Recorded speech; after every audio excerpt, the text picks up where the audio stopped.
Donalds. He is live from Fort Dodge, Iowa. Looks like you're indoors, Byron. That's good, at least for the moment. I know you're out there in Iowa, but there's a couple other things I want to talk to you about. Let's begin with what Speaker Mike Johnson said. He said absolutely no to this very weak border deal struck, I guess, by Senator Langford and Schumer and Biden, and I'm not sure who. But anyway, on several grounds, Speaker Johnson said the House will never go along with it.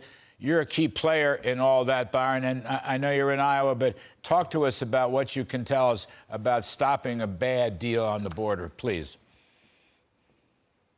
First, Larry is good to be with you. Second, that deal that was negotiated in the Senate is terrible. It's awful. Look, the first thing that they negotiated was that you could have 5,000 entrants per day on the southern border. Well, Larry, you know, by simple back of the napkin math, that's 150,000 people per month coming into the country. That's a little under half of what Joe Biden's doing right now, and that's a good thing for the country.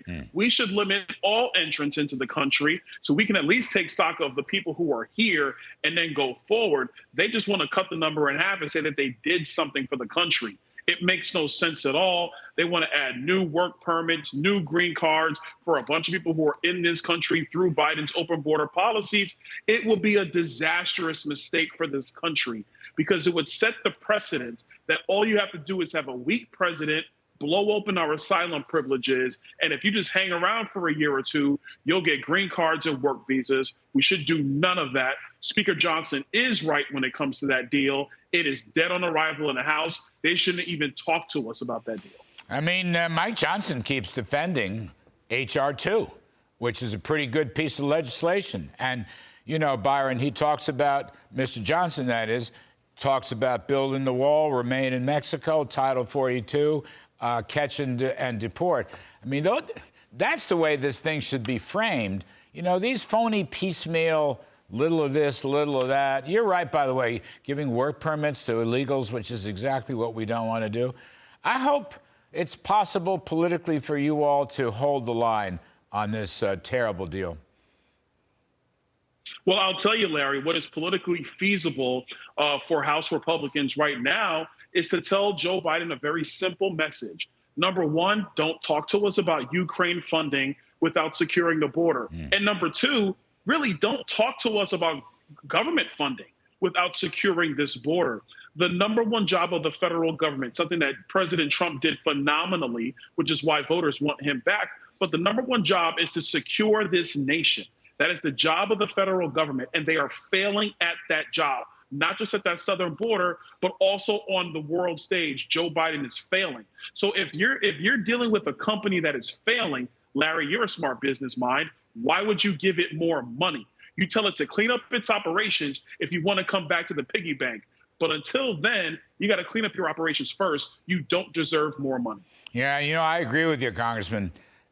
This is a big factor in Iowa. Actually, it's going to be a big factor in all Republican primaries, and it's going to be a big factor in the general. Byron, let me ask you one more before we talk about Iowa. Spoiled, rich kid above the law, Hunter Biden, looks like he and his lawyers caved in and will be deposed at risk of with a new House subpoena of some kind from the Oversight Committee on which you sit. Do you believe it? Is Hunter Biden actually going to come in and do his properly for a change? Listen, I'll believe it when I see it because, like you said, he's a spoiled rich kid. If his last name wasn't Biden, he would have been thrown in jail a long time ago for the stuff that he is accused of doing because he actually did it. I've seen the proof.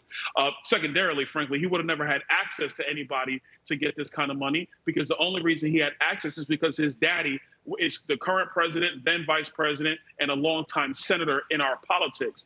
But I think this is going to occur. It should occur. We're going to finish our investigations and depose him. But like so many things in Washington, D.C., Larry, I'll believe it when I see it. Yeah. I got to see the devil in the details before I make any further comments. No, you're right. You're exactly right. Last one, Byron. You're very kind with your time. How does it look in Iowa? You're a big Trump supporter. How does it look for him tonight? Oh, it looks great tonight. Look, I think we have an opportunity to really break that all-time Iowa record in a contested caucus season. But I think it's bigger than that. What you see, I'm in Fort Dodge, what you see is that the people of America want Donald Trump back. It's not just Fort Dodge, Iowa. It's through the country. Larry, very simply, he has done this job. He did it incredibly well. Let me help Brett Stevens. Don't be a never Trumper. You made the case in your article. Just bring Donald Trump back so we can get America on track, and then we can talk about everything else after that. I think it's going to be a big night for the president, which means it's going to be not just a long night, but it's going to be the end of the campaign for 3 other people.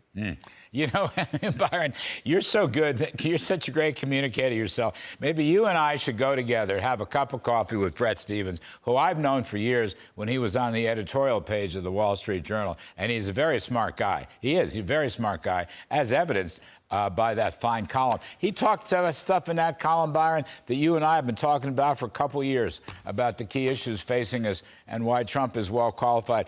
One thing I want to apologize for. At the beginning, I should have wished you a Happy New Year. I didn't realize I had not spoken to you in the new year. Byron Donalds, you are the best of the best. Thank you. Take care.